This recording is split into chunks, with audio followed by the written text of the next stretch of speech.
Hey everybody, this is the Treatment Free Beekeeping Podcast again, another episode. Today I have Jack Andreoni from Oakland, California, and he is a new beekeeper who is starting in a bit of an urban context, and we're also going to talk about some of his travels around the world, or at least around North and South America, and some beekeeping experiences he got into, and what actually got him into beekeeping. So hang on for that.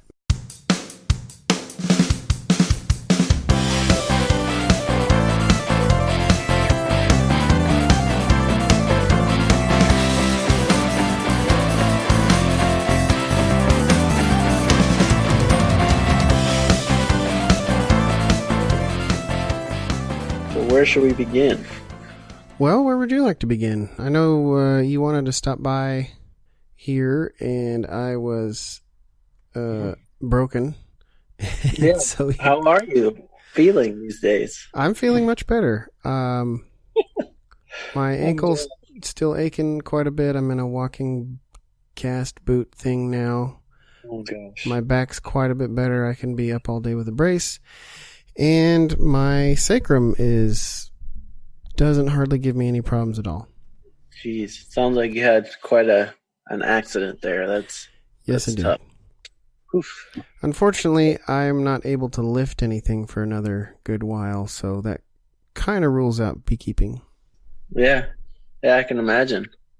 Gosh, but at least you can get back into the podcast. I mean, to hear your voice.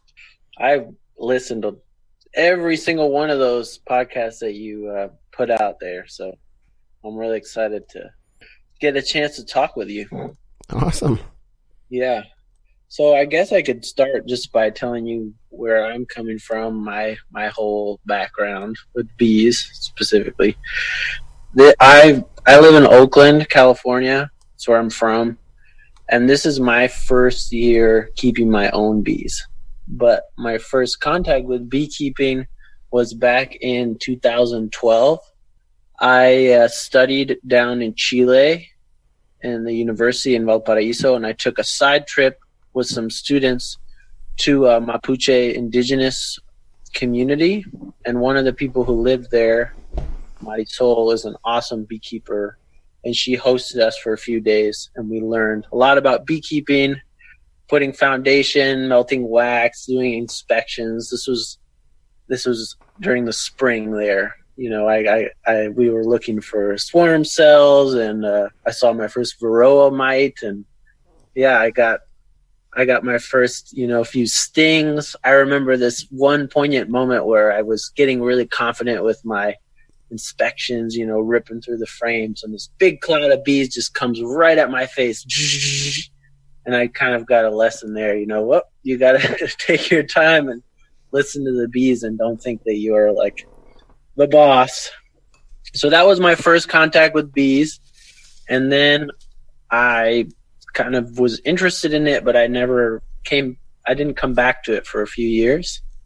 And then 2 years ago, I was invited by a few friends of mine from college and a friend of mine who's an artist in Cuba to collaborate on a film project.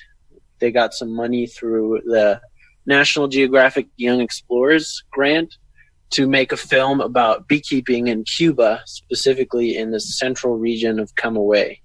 So I went there, I think it was, in 2017 for our initial trip, and we met with a few beekeepers.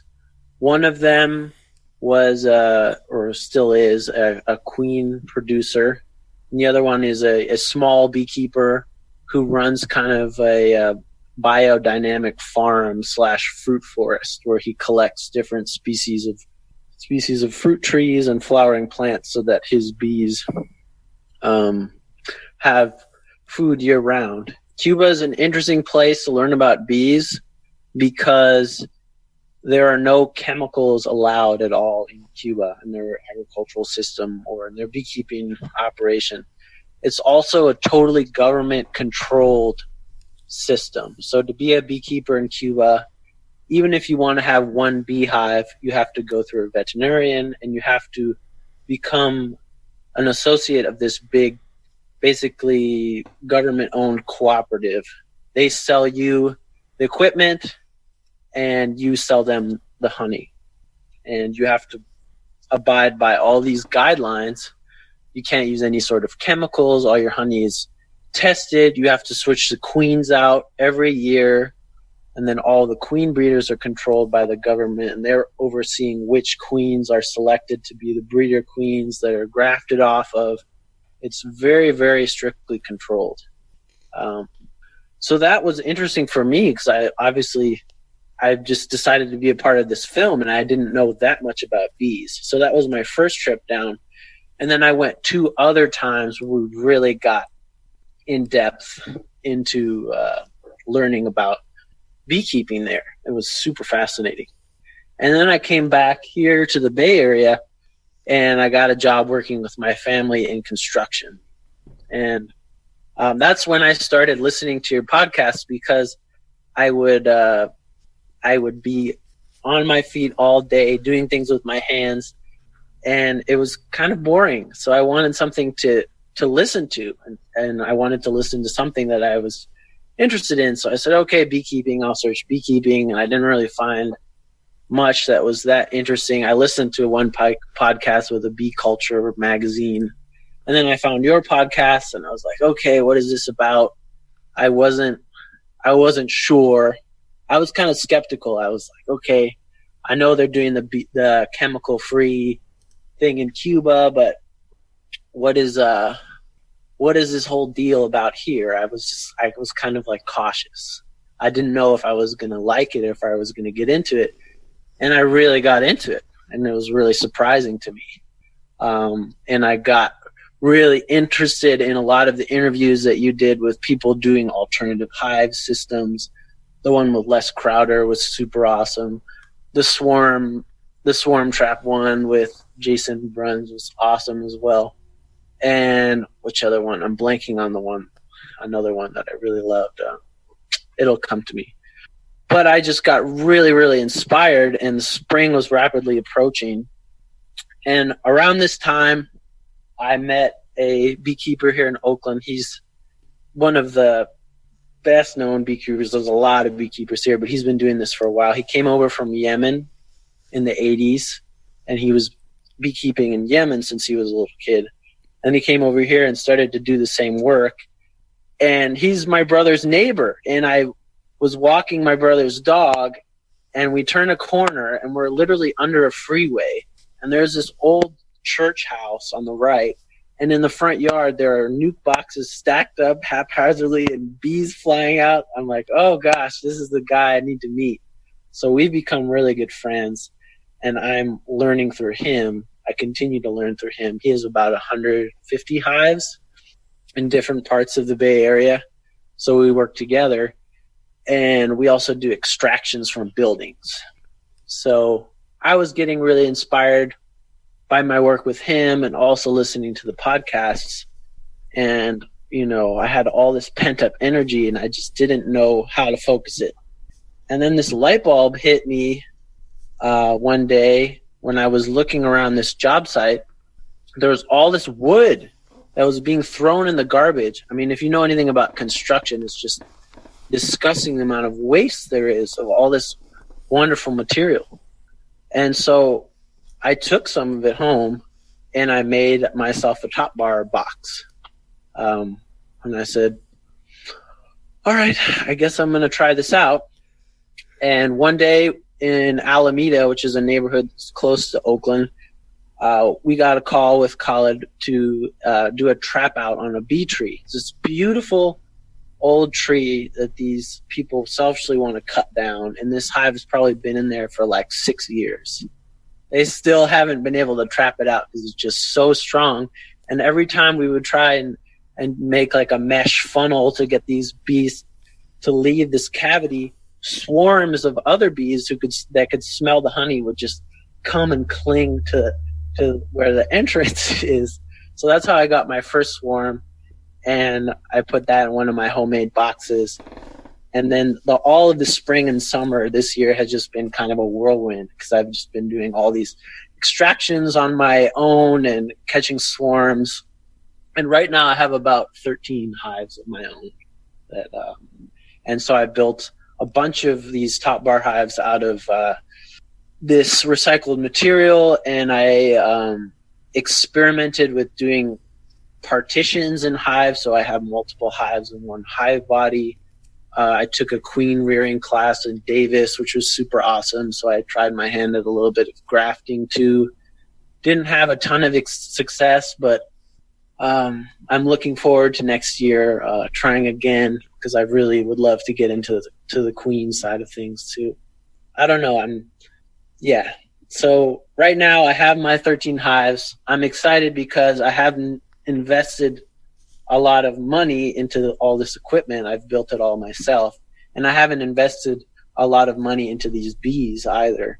I've gotten them either from swarms or from extractions or from splits, divides, using some of the queens that I grafted. So I'm excited to see who survives over the winter and keep going from there. So that's a little bit about what I've been doing.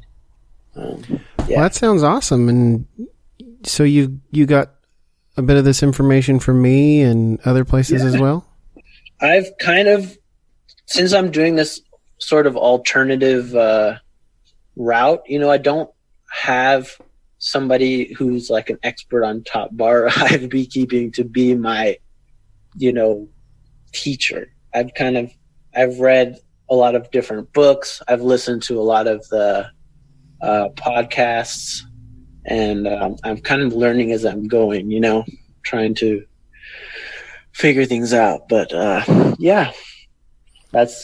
got a lot of information from your podcast and a lot of inspiration and ideas about keeping bees, because I knew that I didn't have a bunch of money to invest in a big beekeeping operation, although I was really excited about bees.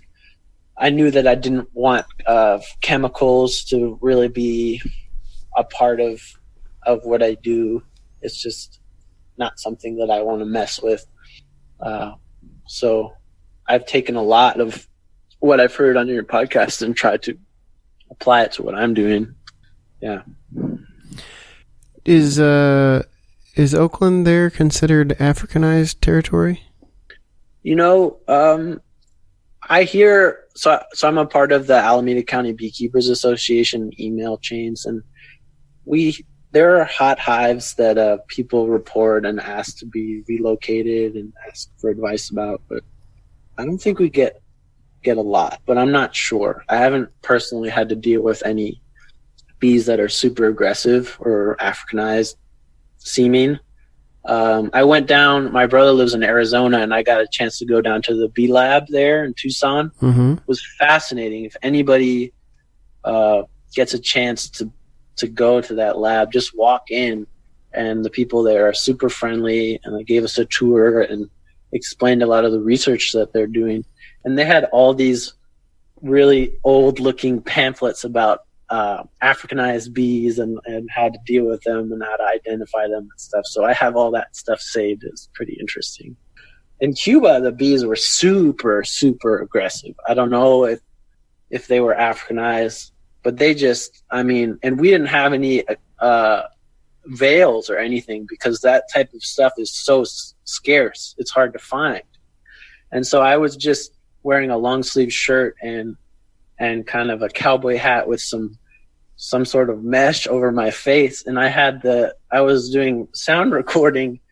And if you watch the film, the sound is kind of spliced from different segments and amplified, because recording the actual sound of the bees when we were doing the extraction was just impossible, because the bees would keep stinging the microphone. So I know really well what a sting sounds like, but yeah, they were super aggressive over there. Yeah, I've made a couple of videos from my trips down to Tucson, and it gets so loud. I'm trying to talk to the camera, and you can't hear what I'm saying, and people are complaining. You need to put in captions. It's like, I don't even know what I'm saying, so I can't do a lot. Yeah. So I'd say the person that I wasn't remembering from from the podcast that I got the most inspiration was probably the Sam Comfort episode that you did. Mm-hmm. Super, super eye-opening for me. It was like, okay, because as a new beekeeper, I was kind of like, I have to know like the right way to do everything. Like, I don't want to mess this up. And then listening to him, I was kind of like, okay, maybe I should just go for it and like slap some things together and try and figure this out, as I go. I'm not going to become an expert overnight, no matter how many books I read. And, so that was, I loved that episode as well. Sam's a favorite of mine because partially what you say about his methods. I mean, he's just like, just throw it together, make yourself something, put bees in it and figure it out. And I'm totally into that type of learning, trial by fire and stuff like that. And I think our culture is very much focused on, or very much influenced by, what I call the Amazon Prime mentality, where you can shop around and find the exact thing you want and have it show up at your house 2 days later for free. And with beekeeping, it's really not that way. This is first of all, it's a species of insects. They're not, they're not pets. They're not rabbits. They're not cows. You can't keep them in with a fence. They don't wear collars. It's a different sort of situation. And furthermore, they've been around a long, long time, longer than we have. Yeah. And nobody taught beekeeping. I mean, up until not too long ago, in the grand scheme of things, beekeeping was basically going out and chopping a tree down and stealing honey. Yeah. So I love his methods, especially with the new, what he calls the comfort hive, what we call the comfort hive. I wanted him to call it the anarchy hive, but whatever. And I just posted some videos of him just recently on the YouTube channel. But the way he puts his hives together using just 1x6 rough sawn lumber, he uses a piece of that reflective bubble wrap for an inner cover, just a basic bottom. He uses a 15-inch tile for a lid. It's all held, each box is held together with 4 screws or nails. And it's just so simple and so cheap. And, somebody like you that has access to a construction site, or, most of us have access to dumpsters if we can get over the smell. But, it's a way that I really feel like I think is the future of beekeeping. We've spent 100 years developing this conventional beekeeping mindset, which has led us to throwing chemicals in hives. It's given us a mindset of scarcity, buying bees, which are essentially pre-programmed to die on us. Yeah. And we're, by we, I mean the royal we, we're so scared of losing our investment that, we, excuse me, people treat, they treat bees like a medical condition. And the funny thing is those bees that they've spent so much money on and they're so scared of losing are pre-programmed to fail them. And it's just a no-win scenario. And I'd like to see people, as people are, waking up to catching free bees, swarms, doing splits, all that sort of stuff, so that when you do lose them, which they are going to die eventually, everything dies, you're not upset about it because they were free and you have more and you can get more and it's not that big a deal. Exactly. And so, for a while I was not really, I even had people get on my case because they would say, "Who are you following?" And I'm like, I'm not following anyone. I'm doing experiments, I'm creating my own stuff, and I'm sharing it with people. I'm not following anyone. I'm not reading a book and then telling you about the book. I'm doing a thing and I'm telling you about the thing that I'm doing. And then I sort of reconnected with Sam here, in the past year, and I'm seeing his operation, and it's the way he does things and his whole attitude about things. And I'm like, this is a breath of fresh air. This is so much more, I think would be so much more enjoyable for most people who don't necessarily have a load of money to go buy Langstroth equipment, which is expensive for sure. Yeah. And don't have a load of money to go buy bees that are just going to die and then have to be replaced over and over and over again because they're junk. And so, I think this, for the way I think, and I realize not everybody thinks the way I do, I mean, this is the way to have the most fun, to do this thing and enjoy it and not break the bank to do it. Mm-hmm. Totally. That's how I feel. And I mean, it's been great. I've really, this past summer it's felt like an eternity in such a good way. I feel like when you're stuck in a routine of something in your work or in your life, it's just time kind of flies right by. And it's like every day with, a swarm or an extraction that I'm doing or something else or an inspect. It's been so exciting. Yeah. And like you said, it's okay if one of my hives doesn't make it. I caught this little grapefruit sized swarm, is it going to make it? Probably not, but might as well throw it in a box and see what happens. My first hive was so small and incredibly weak for so long. And I was just torn, upset. My first swarm is just not making it. The combs are super tiny. They're not collecting enough honey, and I was trying to move them to different places. And now I've just kind of let them do their thing. I said, okay, I'm basically, because I'm too busy, I just said, okay, all right, we'll check on you guys in a few weeks.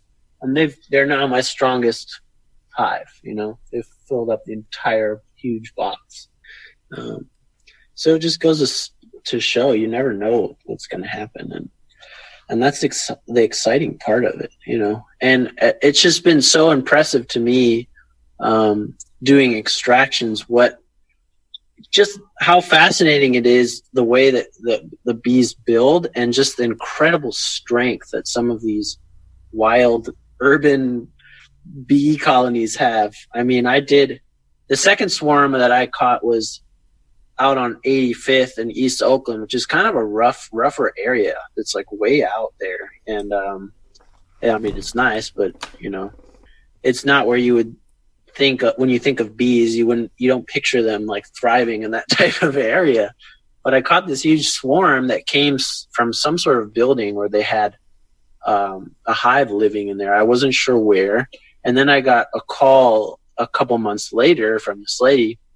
Oh yeah, we got a beehive in our wall. I said, okay, I'll come take care of it. And it was an old house with plaster and lath on the inside, and I didn't want to mess with the outside shingles, so I said, okay, we'll deal with it from the inside. And it was right before I was about to go on a trip. So I was like, okay, I'll just come in. This probably won't be that big of a deal.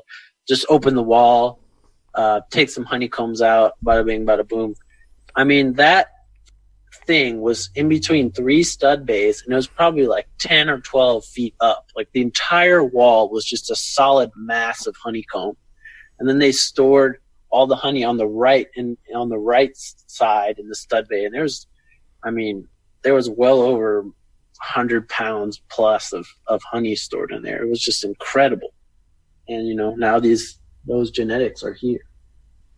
It's just fascinating to me. So I have one Langstroth hive. I work at a bee supply store, and I sell bees and beekeeping equipment to all types of people. I mean, I had a guy come in and say, I want to get some bees to scare away my neighbors so she won't steal lemons off my tree. People who don't know much, they just want bees. And they said, okay, this is how much this costs, this is how much this costs, blah, blah, blah. And it just adds up, and it makes me cringe a little bit. It's like, oh my gosh.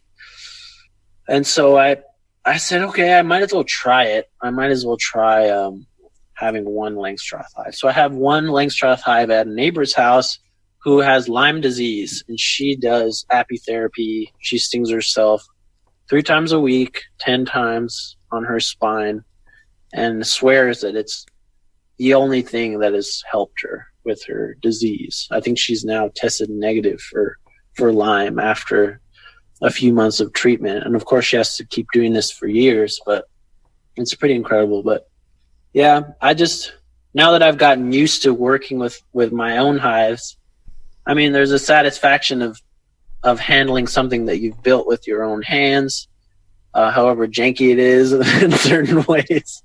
And then there's a satisfaction that's connected also to the extraction work, where you see the bees building their comb in these spaces when I open these hives and just marvel at these beautiful combs, that I don't feel the same way with the Langstroth, but that's just because, that's the top bar stuff is how I started. So yeah. How do you harvest honey? I harvest the comb. I like comb honey. I love it. I love it. I love it. I love it. So I just keep it the way it is. And I haven't tried to market it too much. I mean, I have been kind of conservative about the amount that I'm taking because all of these hives are getting started for the first time this year. And I just give it to friends and family and whatnot. But I just love comb honey. I just think it's amazing. And I love to share it with people. I work for this beekeeper I also work at these farmers markets selling honey. So I try to get people hooked on how amazing it is to eat the honeycomb as it was made. Yeah. Nice. So you don't bottle anything? Not really, no. I've done a little bit of crushing and straining, but not a ton. Okay. Yesterday was my brother's birthday, and I took out a fresh frame of honey and just cut it up and had this golden stuff just sitting in the middle of the table for people to spoon little chunks off of. That's how they did it in Cuba. We'd be at the table. It's like, all right, we'll take, some honey out of the hive, and they just cut it. They used Langstroth hives, but they would just cut it right out of the frame. And, I think they were probably doing foundationless because, of the lack of resources. You kind of just have to deal with what you can get. But, we'd have fresh roasted coffee and fruit and this honey that was just like a tropical explosion on your tongue. It was really awesome. Yeah. Sweet. Yeah. Speaking of costs and stuff, I think the main yearly cost that I have is foundation. Because I use, I'd say probably 75% foundation frames, just because I like to keep, they're just easier to set it and forget it for me, especially with swarm traps. Yeah. But yeah, that's the big expense nowadays. I really want to get into Sam Comfort's hives, but I need to finish filling up all my equipment. And like you're talking about, you lose a hive and it's not that big a deal anymore. This last year I lost one of my yards to what appeared to be a pesticide kill before winter started.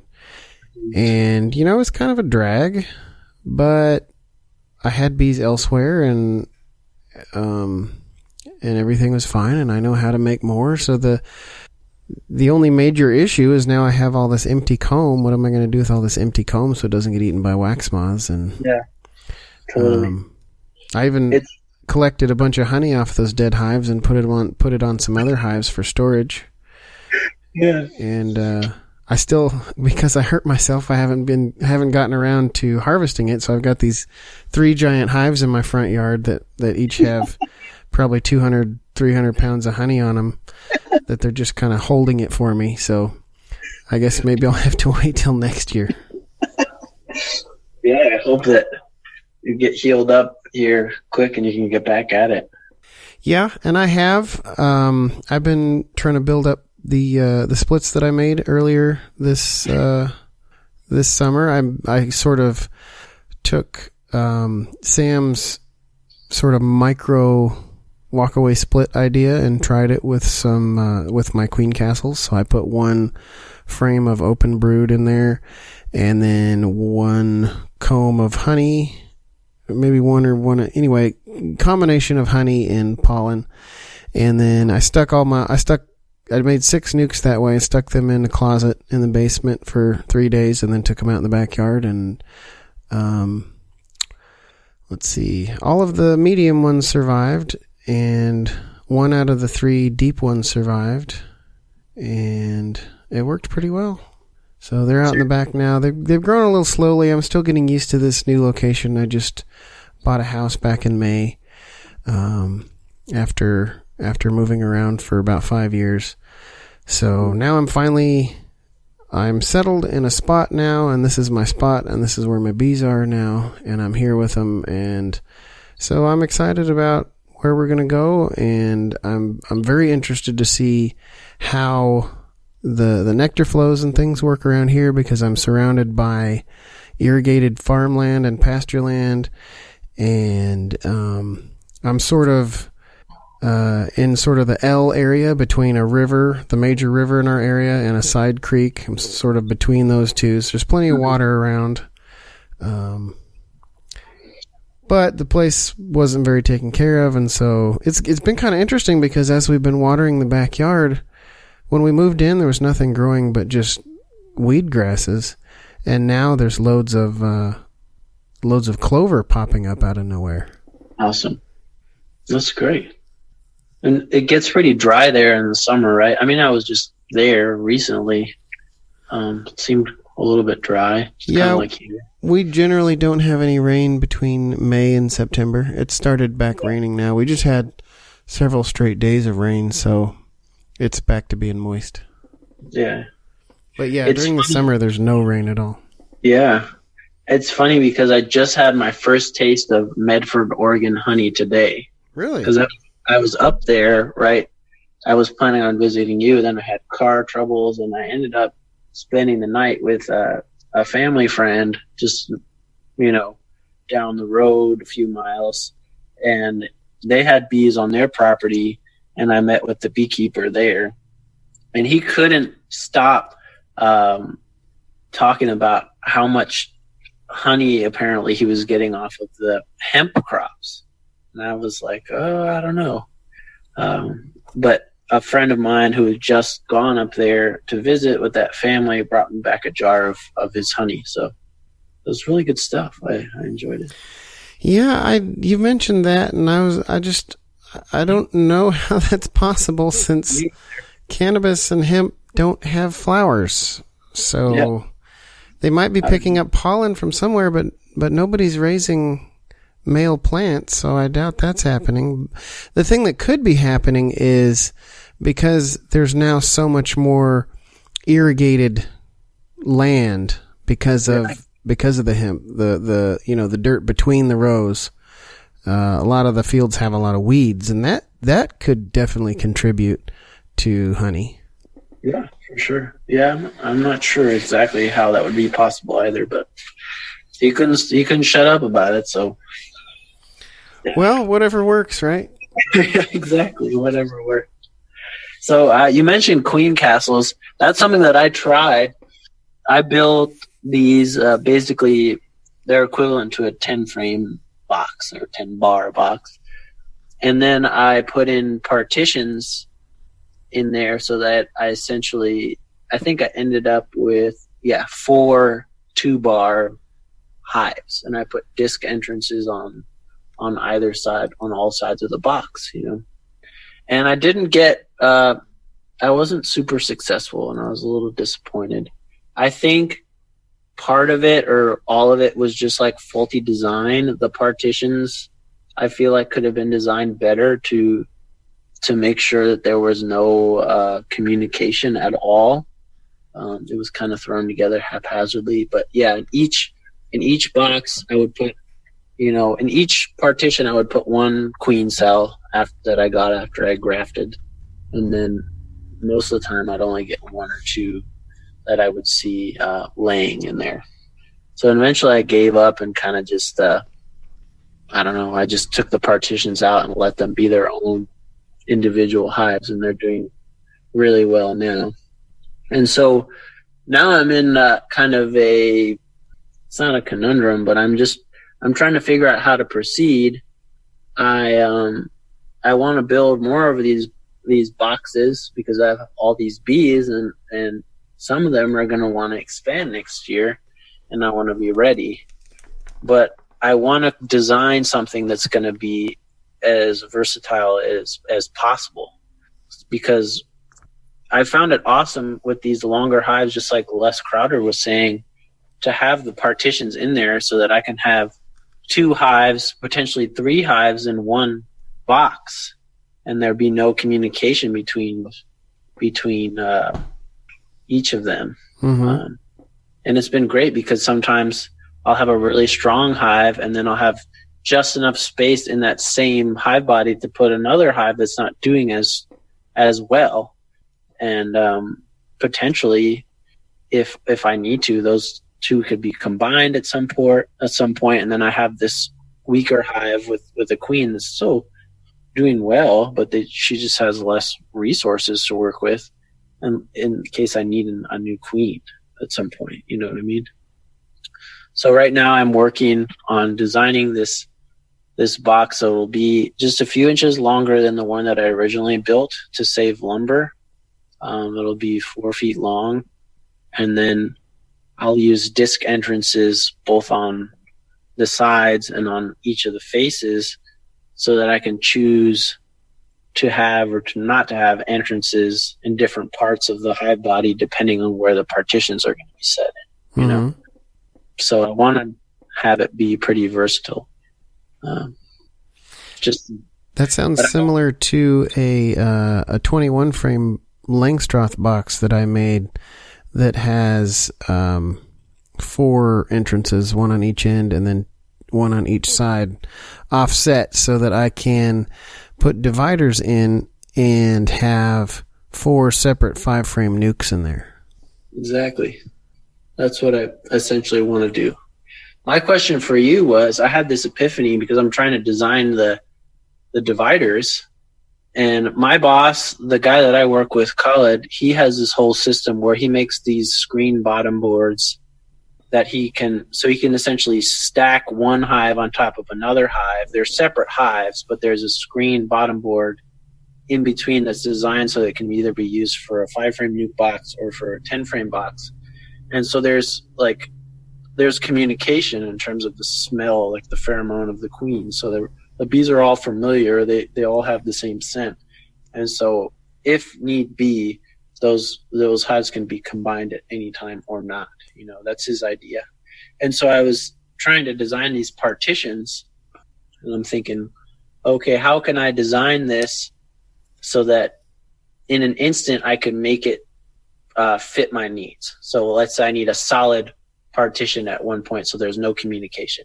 And let's say at a different point I want there to be some sort of scent passing through, but I don't want any bees to crawl through. And let's say I want there to be a queen excluder so workers can go through, but you know, the queen and obviously drones as well can't go through, but the workers can pass from one side to the other. I haven't experimented with that, but I've talked to beekeepers who have done that kind of stuff. So I was thinking, okay, what if I have a solid partition, and then I just put a disc entrance on the actual partition with a hole through it? Would there be enough communication to make that even worthwhile? Meaning, like, if I turn the disc entrance on the partition for there to be some scent passing through, would that be enough to make a difference that I could potentially combine those hives if need be? If I turn the disc entrance to the queen excluder one, would enough workers pass from either side with just that small of an opening? Or would it be better for the whole entire partition, basically to make partitions for each purpose, you know, to have a solid partition, to have a screen partition if I want, and then to have a queen excluder partition? So that's what I'm kind of trying to decide between. So would it work essentially to put a, one of those disc entrances on a partition with a hole in there to have it be kind of multifunctioning. That's my idea. It's a good question. I've never tried it, so I can't give you a definitive answer. Yeah, I guess I just have to try it, and then I'll get back to you and see if it works. Well, that's one of the answers that I've been giving people a lot lately is try it. It'll teach you. The same with raising queens. Try it. It'll teach you. If you try it enough, you will stumble upon things that work and things that don't work. And, it's helpful sometimes to ask more experienced people's advice, but there's some things that just nobody's ever tried before. And nobody will have tried it until you try it. Yeah.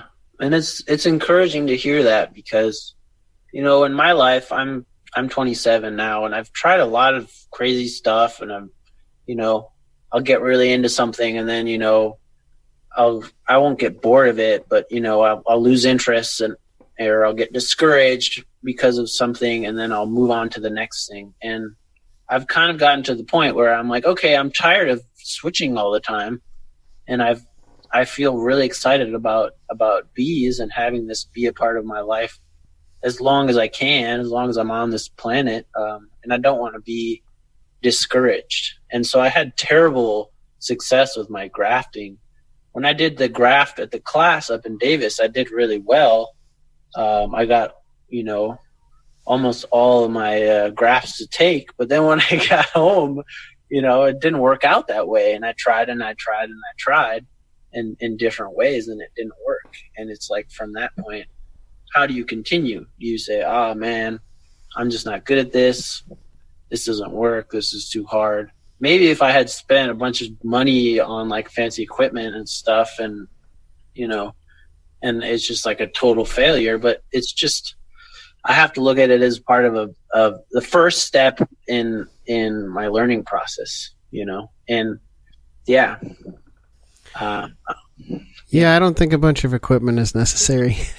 No, it's not. But one of the things that really helped me sort of get a handle on what I was doing was going and taking a look. Michael Bush on his website, which is bushfarms.com/bees.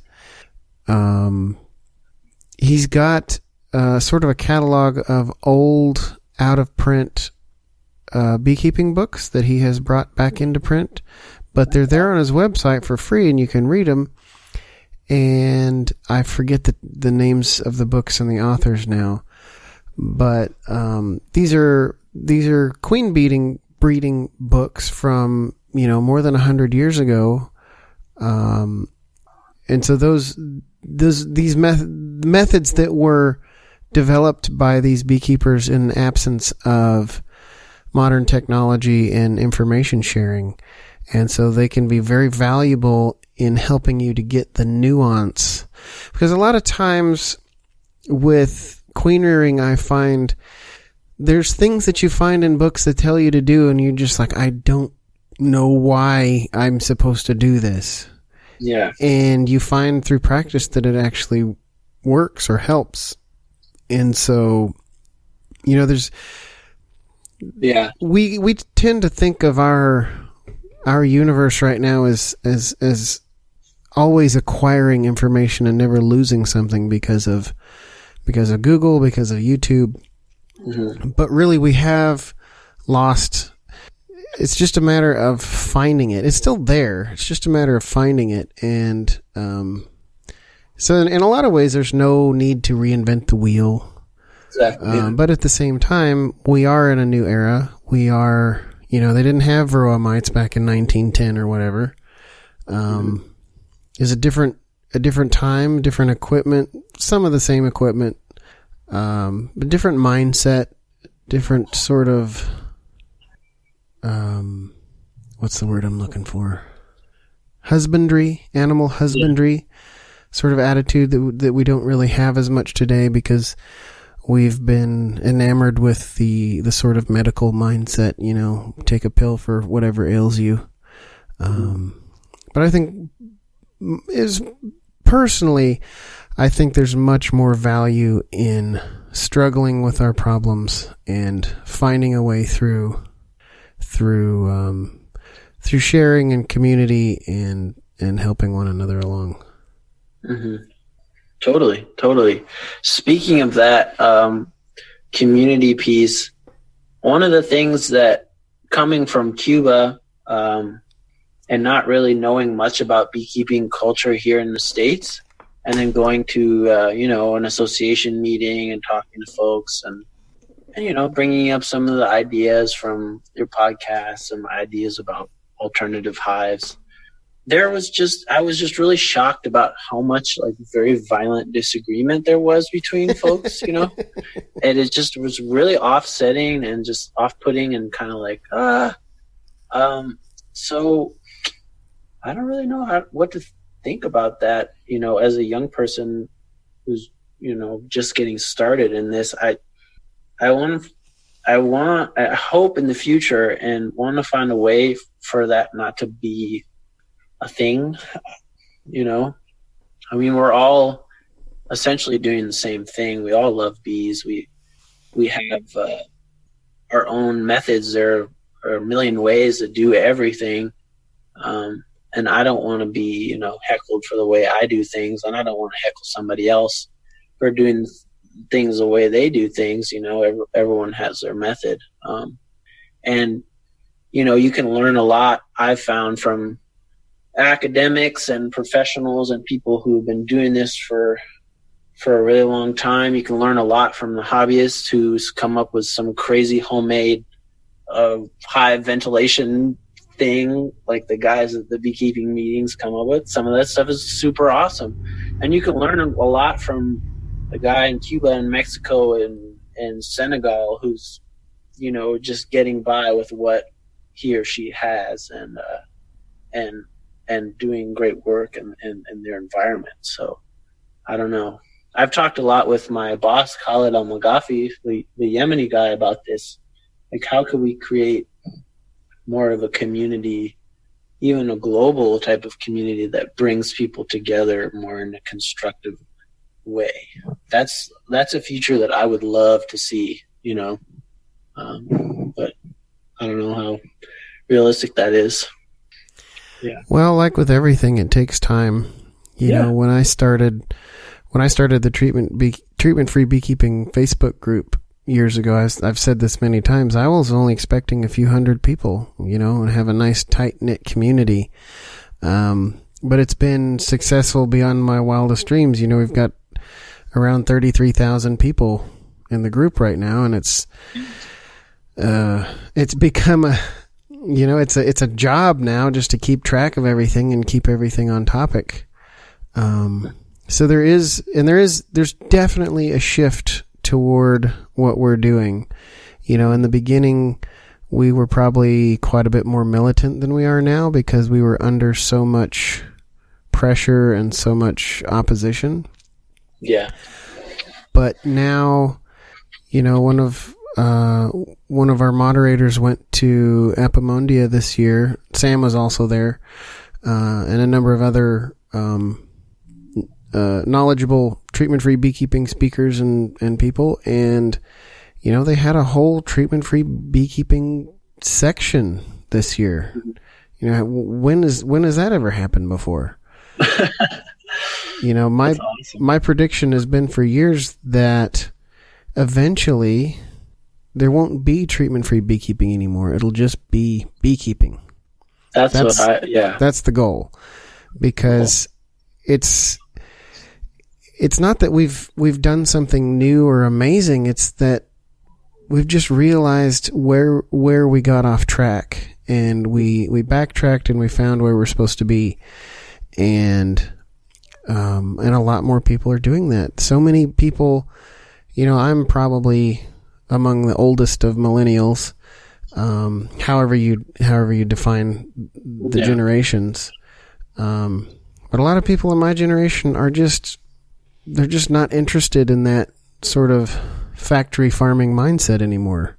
Yeah. And I've been absolutely surprised looking at the analytics from the YouTube channel to find that our biggest our biggest audience is people 18 to 24. And it just sort of tapers off from there as you get older. Mm-hmm. So, but the difference you see at the beekeeping meetings, and I don't know if this is true in your area, but virtually everywhere I've been to, the beekeeping meetings, the average age is 50, 55, 60 even. It gets to be quite old. Yeah. And there's nothing wrong with that. I welcome everybody who's available. It's great. I think it's great to have elders in groups as much as young people, but you need young people in order to keep things alive, and whatever is the next thing, the young people aren't really that interested in the traditional model, be it conventional beekeeping with treatments or, the sort of association meeting model and conventions and things like that. Yeah.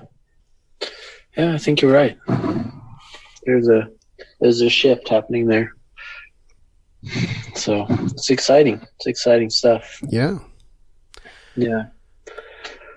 Like I mentioned to you briefly, and I think I wrote a message to you or something about conversation that I ended up having. I went to Chicago for my grandfather's 90th birthday, and he's always mentioned to me a friend of his that he's had for his whole life who became obsessed with bees and became a beekeeper out in Illinois. And I got a chance to get him on the phone. I think he's kind of on his last legs. He's an older gentleman, but the stuff that he had to say, having lived through all of this, was just very simple and eloquent, and I loved it. He basically, in a nutshell, I think he never has been a proponent of the use of chemicals, even though he was a beekeeper before and after Varroa hit. And he just talked to me a lot about his philosophies around beekeeping and really listening to what your bees are kind of saying to you and observing and kind of taking a step back from this idea of control over what's going on. And it was really refreshing, and it's changed a lot of just how I approach an inspection. Like yesterday, for example, I went in, I said, okay, I got some free time, I'm running around, why don't I go check on my bees? And, I cracked the lid on one of my hives, and there's, it was a total disaster, and I got stung a bunch of times. And I was like, I felt like I was back at square one because I wasn't, it wasn't the right time. I wasn't listening to the circumstances. I had no real intentions there. So I just had to take a step back. And there are other times when I'm more relaxed and I'm in the right mindset and I feel more at harmony with what's going on, and I'm able to kind of better understand and be kind of a listener, as opposed to like having this narrative running through my head about all the different problems and scenarios and possible solutions and this thing that I read in the book and that, and, just kind of observing with all your senses and gathering information and then assessing what you need to do or what you don't need to do. Isn't that what life is like? You're going through and everything is... I'm still figuring that out, and I think that bees are helping me quite a bit. Yeah, some days everything just seems to fall together, You look out the window or you're outside, and you see just that it's a wonderful universe. And other days you fall on your face and you break your bones and you lose money and... things happen. That's how life goes. We stick with it. Just keep it moving. Yeah. Like I say, it will teach you. I love it. Yeah. Well, before we close up, is there anything you think we should know that we haven't already talked about? Anything that we should know? I don't know. I think we've... Anything you want to share that we haven't talked about? Something that I'm really fascinated with that I wanted to explore in the future when I was in Cuba. We had this whole side project that didn't get turned into a film, about the stingless bees in Cuba. Yes. So in Cuba, after the triumph of the revolution, some of the soldiers that fought with Fidel Castro kind of were like, what the heck? This isn't what we envisioned, and they started to fight back against him. And they were pushed into the mountains pretty far up there. And, they've just lived in these communities in complete isolation since then, in this government kind of militarized zone. And this specific community is called Community 23. And people in that community have learned how to capture these wild melipona, the stingless bee colonies, and harvest honey from them.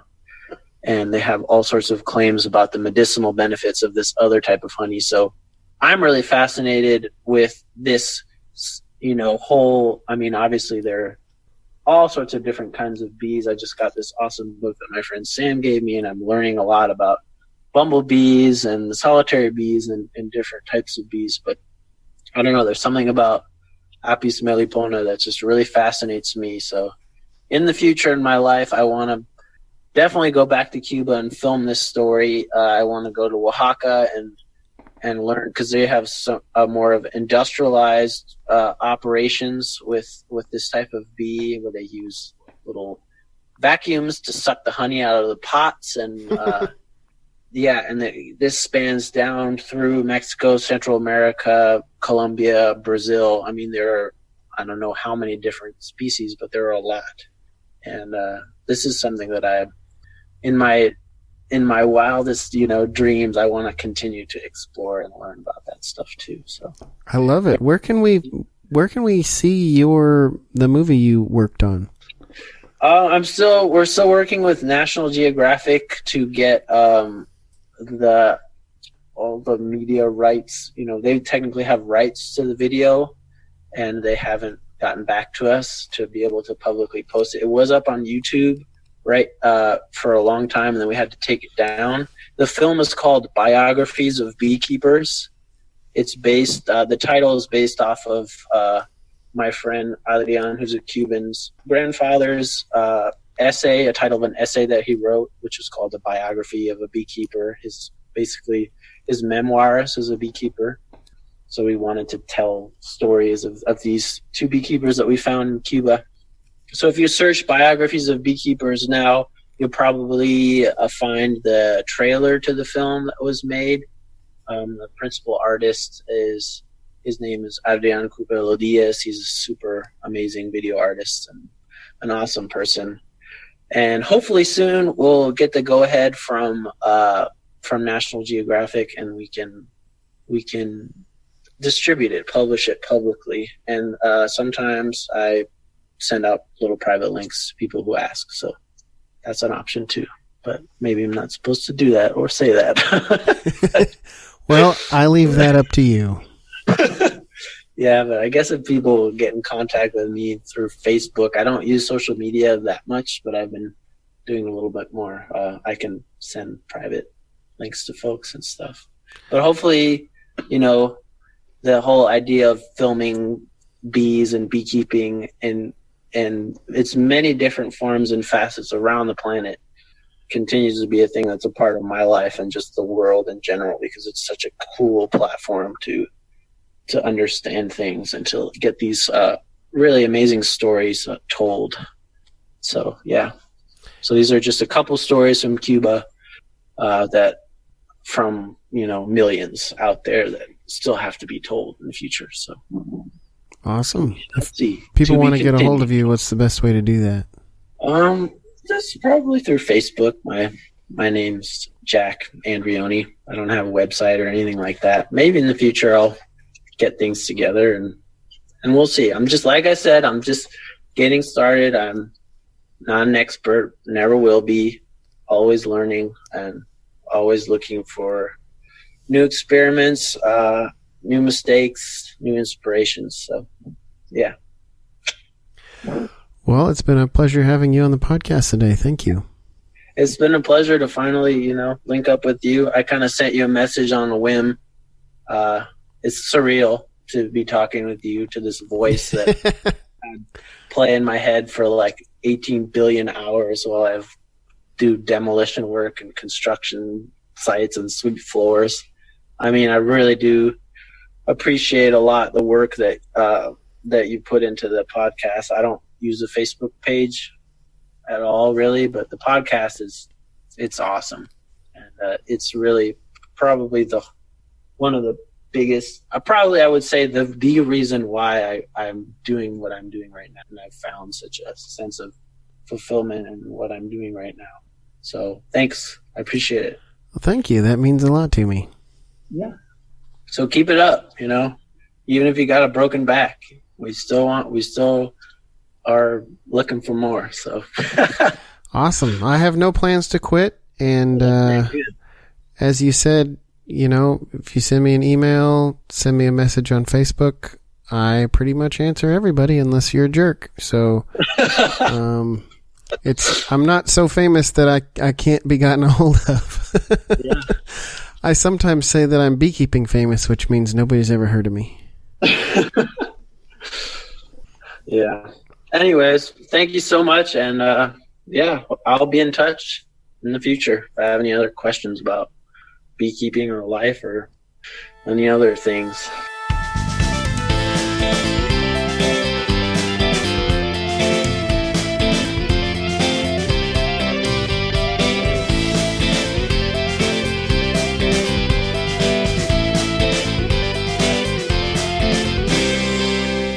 Thanks for listening to this episode. Hot tip for this episode is that I now have a merch store. So if you want to support treatment-free beekeeping, the podcast, the YouTube, the Facebook page, and everything we do, run over to parkerbees.myshopify.com and get you some merch. I've got some various products, mostly t-shirts and things, some stickers like a mug. Proceeds all go to help support this operation, keep this stuff coming to you. And, by the way, if you're a patron, you get a big discount on that. And I now have patron rewards set up. So if you are a patron and you haven't checked your Patreon account lately, go over there, put your address in, and get your free merch.